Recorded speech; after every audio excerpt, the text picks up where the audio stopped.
It had been over a year since my wife began her affair with Lucas Barnes. I couldn't quite understand why I let it drag on for so long. Maybe I was just too comfortable to confront it. Once I caught wind of what was happening, I found myself strangely indifferent. I just waited, knowing that one day she'd serve me with divorce papers. I hadn't made any preparations beyond mentally accepting the inevitable. I was resigned to the idea that she'd take half of everything we had accumulated together. She could have the house and furniture. Their appraised value was less than the mortgage anyway. We had saved just enough money to cover 4 years of college for our daughter, Sandra. In 3 more years, I'd have vested rights with the company, and she'd probably want a piece of that. Penny was discreet about her affair. Thankfully, the main issue was that Barnes worked in the same company as I did, albeit in a different department and a higher pay grade. He was single and fairly attractive, but his arrogant attitude rubbed me the wrong way. Luckily, I could easily avoid him at work, except for the occasional company social affair. Things escalated quickly. Sandra had left for her first semester at Penn State, leaving Penny and me alone in the house for the first time in 18 years. Normally, it might have been a chance for a couple to reconnect sexually, but not in our case. Penny was always too tired or too busy, and I couldn't bring myself to care anymore. On a Saturday morning, Penny was in the shower while I perused the morning paper. The phone interrupted our quiet morning, but I let it go to voicemail since I wasn't expecting any calls. The message, however, caught my attention. "Hi, this is Harry Hernandez. Your watch's engraving is done. Ready for pickup anytime. Thanks. Curious. I've never worn a watch and had no intention of starting." Penny had no reason for an engraved watch either. She used her phone to check the time. Yet something nudged me to investigate.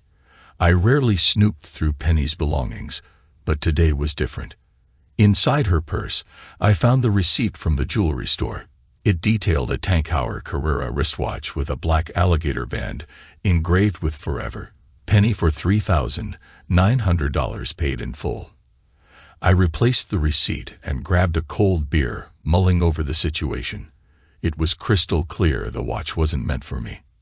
Penny walked into the living room just as I headed outside to mow the lawn. The grass took twice as long to trim, giving me plenty of time to contemplate. After lunch, Penny mentioned she'd be staying the night at her sister's house in Frackville. Unbeknownst to her, a big smile spread across my face. With the evening free, I finally tackled the task I'd procrastinated on for a whole year. I kicked myself for waiting until the last minute, but was relieved to have made the decision at last. She returned home around lunchtime on Sunday. We were civil, but conversation was sparse. It felt like the longest Sunday of my life. That night, I ended up sleeping on the couch. Monday morning at work started off smoothly until Lucas began flaunting his new watch to everyone. I had resigned myself to endure it, until he shot me a smirk. Until then, he'd been low-key about the affair, but now he was practically gloating. Big mistake. Without hesitation, I took a week's vacation and informed HR that I was open to a transfer to the Baltimore office. Despite declining it previously due to Penny and Sandra's reluctance to move, this time I accepted. The new position came with a promotion and a salary increase. The remainder of the day was spent at the bank, and with my lawyer. I put together an offer for Penny, offering her everything, but without a limit or a share of my pending pension. All she had to do was accept per payment of Sandra's tuition, as college costs were exorbitant, leaving little in savings. When my wife wasn't home, I moved all my things into a small efficiency apartment near work. On Tuesday, I rested. The divorce papers reached Penny on Wednesday. She called me. "Thomas, do you want to explain this? Do you want to discuss anything?" she asked. "No," I replied. "Why should I sign these papers?" she asked. "Penny, it's long overdue, and you know it. Signing the papers will just make everything right. I'm the one getting the short end of the stick. You lose nothing and gain everything. You're offering no support. I gave you 20 years, and you offered nothing. If I included alimony, It would only be until you were married. Seemed to me that it would be a waste of time. As it is, everything will be over in 90 days. If you want to change things, I can guarantee that it will take over a year. I just want to move on. I understand that you're actually moving. Oh, and who told you that? I knew the answer. Does it matter? At this point, no. There was a pause in the conversation. Penny, I'm the one who got hurt here. I'm the one who's being forced to move. I did nothing wrong, and still I'm the one being punished. I've known all about Barnes for several years now. Just sign the damn papers. I'm sorry, Thomas. I never meant for this to happen. I'll get them to the lawyers tomorrow. It was a wonderful opportunity for me to lay a guilt trip on her, but I refused to give her the satisfaction. I arrived at work on Friday and tidied up my desk. It caught everyone off guard, and some voiced their disappointment at not having the chance to throw a proper goodbye party. But I wasn't in the mood for festivities. It took less than an hour to complete the out-processing. Before leaving, I phoned Sandra and did my best to explain the situation. How do you tell your daughter that you're leaving her mother without giving a solid reason? She asked once, then dropped the subject as if she already had some inkling of what was happening. I couldn't imagine how she wouldn't, considering how long things had been strained. It felt like she understood. The drive to Baltimore was filled with sadness. All I could think about was the life Penny and I had built, now crumbling so easily. I had always envisioned growing old with her. Now the concept of aging seemed irrelevant. I didn't really care. Penny never apologized, or even acknowledged her actions. We skirted around the issue, both knowing what was happening, but neither of us willing to confront it. It's enough to drive a person mad. I turned on the radio. Who on earth is Lady Gaga? The new job was a breeze, to say the least. I was clearly overqualified, which made my team feel at ease with my competence and confidence. It seemed like a promising move. I stayed in touch with Sandra, who shared whatever information she had about her mother. Lucas had moved in with Penny into our house just a week after I left, and Sandra wasn't thrilled about it. I couldn't blame her. Penny had agreed to all the terms of the divorce without even getting her own lawyer. Everything was proceeding smoothly according to schedule, and all I had to do now was wait. As the divorce approached its final stages, leaving only 3 weeks until it would be finalized, I decided to take a 10-day Caribbean cruise. I wasn't fond of cruises, but this one was necessary. The weekend before my departure, I caught up with some old friends from home in Atlantic City.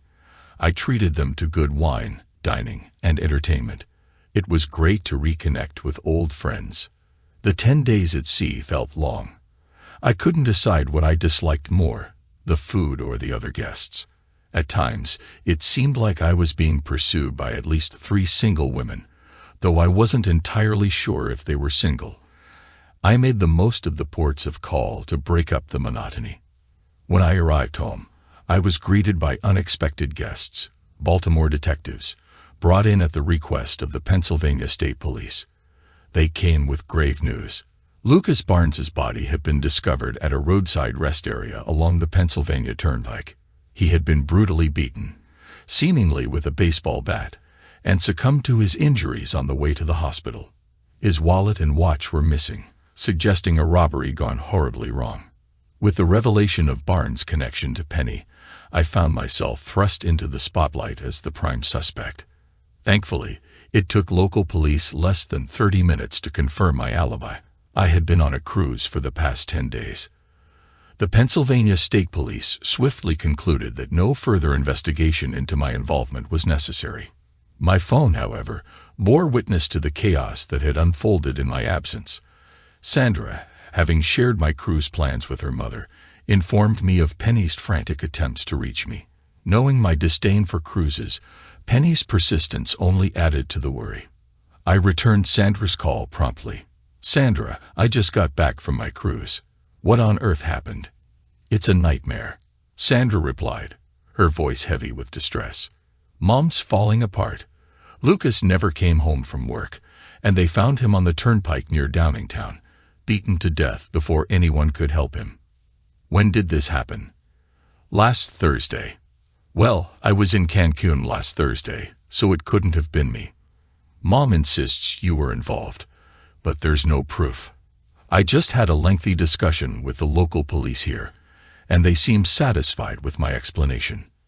Then why is your mom trying to contact me? She's completely lost.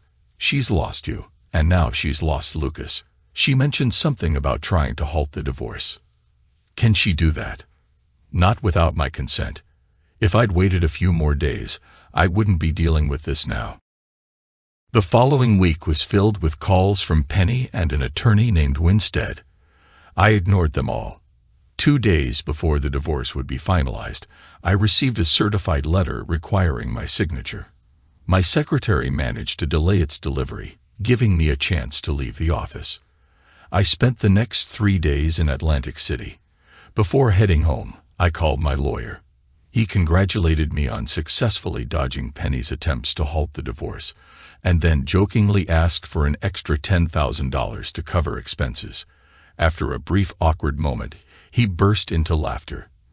It was a lame joke, but it did lighten the mood a bit. Instead of money, he settled for a steak dinner. It was worth it, even though I still thought the joke was lame. I never quite grasped why the police ceased their investigation of Barnes and why they never reached out to me again. Sandra called, offering congratulations, but with the cautiousness a child might feel toward their parents' separation.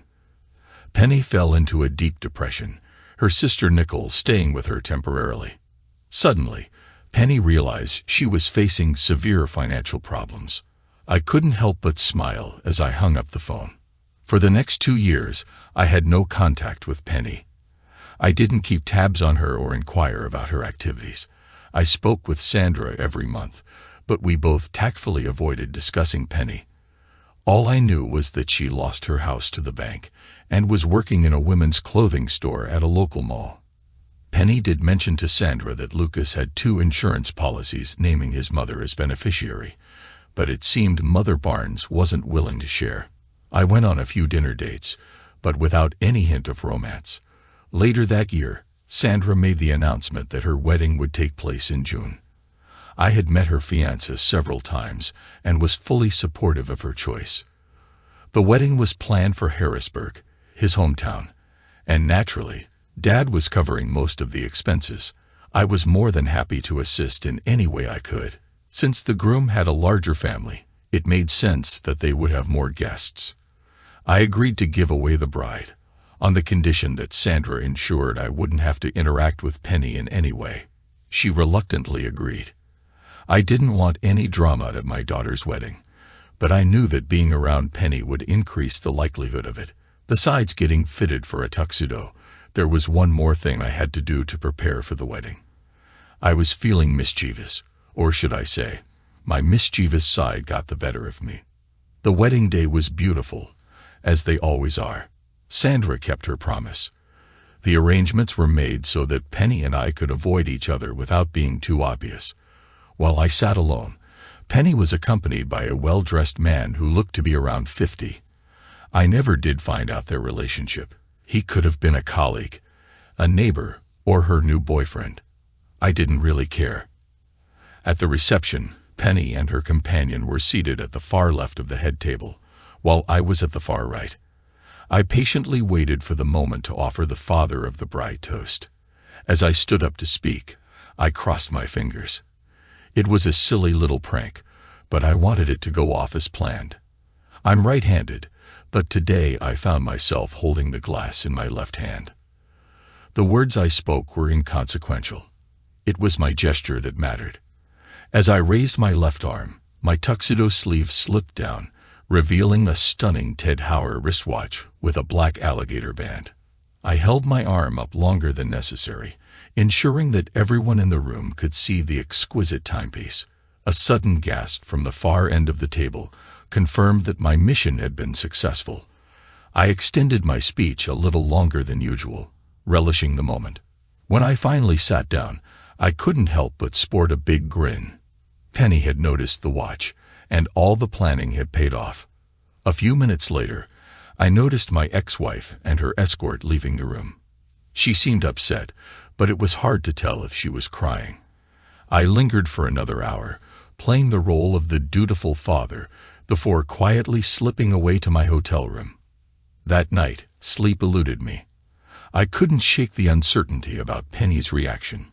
If she did nothing, it would mean she had accepted her fate and moved on. But if she was still bitter, I might expect some unwelcome visitors. The answer came at 6 a.m., Mr. Thomas Harris. Two men stood at my door, dressed in dark suits. I couldn't help but picture Will Smith and Tommy Lee Jones in Men in Black as I responded with a laugh. Yes, how can I help you? The more assertive of the two identified themselves and their purpose, representing the state attorney's office. I couldn't help but wonder who had pulled them out of bed so early. I motioned for them to take a seat as I quickly put on my pants. I had been expecting them, and I should have been dressed before they arrived. In the hotel room, with only 2 chairs available, I settled onto the unmade bed deliberately, taking more time than necessary to find comfort. "What can I help you with, gentlemen?" I asked as they entered. "You're Thomas Harris, who attended the Stuart Harris wedding yesterday?" one of them inquired. "Indeed. Sandra Harris, now Stuart, is my daughter," I confirmed. "We got a call about you wearing an expensive Tag Heuer watch during the reception," the other one stated. I reached for the oversized timepiece on the nightstand. "Yes, I was wearing this watch. Do you like it?" "That's not important, Mr. Harris. What we want to know is where you got the watch," the first one said. "Why?" I challenged. "Can you just answer the question?" the second one pressed. "No, you tell me why you want to know where I got it, and who told you I had it, and then I'll answer," I countered. "Mr. Harris, we're trying to make this easy. Could you just answer the question?" the first one insisted. "Fine, I got the watch on eBay. Now tell me why you want to know." I relented.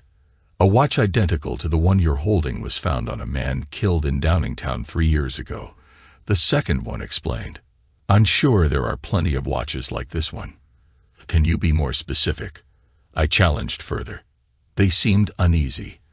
I sensed they were considering dragging me off to some government building to continue the conversation. "Mr. Harris, are you acquainted with a man named Lucas Barnes?" "Of course I am. I used to work with him. He's the one who had an affair with my wife, which ultimately led to our divorce." "Mr. Barnes owned a watch exactly like this one when he was killed. How do you know that?" My 2 visitors remained silent. "Was the watch found on him when he died?" Both shook their heads no simultaneously. "Do you think this could be his watch?" They were supposed to be leading this informal interrogation, but it seemed they were losing control. "Who told you this was Lucas Barnes' watch?" "Your wife, Mr. Harris. She identified it." "And how did she know it was his?" There was a moment of hesitation. "She said she bought it for him. Perhaps you should speak to her." No response. "That's it? Is that all you have?" "There's an engraving on the back of the watch that confirms her claim." "Can she prove she bought this watch?" "She has a receipt." "Damn, I have a receipt too. Let me show you." They sat in silence as I retrieved a folded paper from my wallet and handed it over. The lead guy glanced between the paper and me. "This is from eBay. It says here you bought the watch for $49.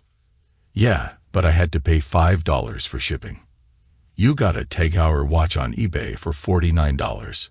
"Not exactly. Take a closer look at the description." Both of them scrutinized the description, unaware of the wide grin on my face. "It says Tag Heuer, not Tag Heuer. Look at the watch face." The second suit examined it closely as I held it out. He turned to his partner. "It says Tag Heuer. Gentlemen, did my wife buy a Tag Heuer watch for Mr. Barnes or a Tag Heuer watch for him?" Frustration clouded their faces. Things weren't going as planned. "Can we see the back of the watch, Mr. Harris? You want to check the engraving?" "Yes, if you don't mind." "Not at all." Handing them the watch, I watched as they inspected it. I had made my point. As I put on my shirt, they stood to leave. "Sorry for the inconvenience, Mr. Harris, have a safe trip home." After they left, I shut the door and glanced at my watch. I was pleased I had opted for the extra $20 to get it engraved. Flipping it over, I chuckled at the old English script, "Eat shit and die." Sure, they could have easily checked the serial number, but where's the fun in that? Driving back to Baltimore, I knew my wife was still resentful of how I handled things. I couldn't entirely blame her, but I had hoped for some remorse on her part. It stung that she was still out to hurt me or seek revenge. After all, she was the one who cheated, not me. Maybe it was time for me to level the playing field.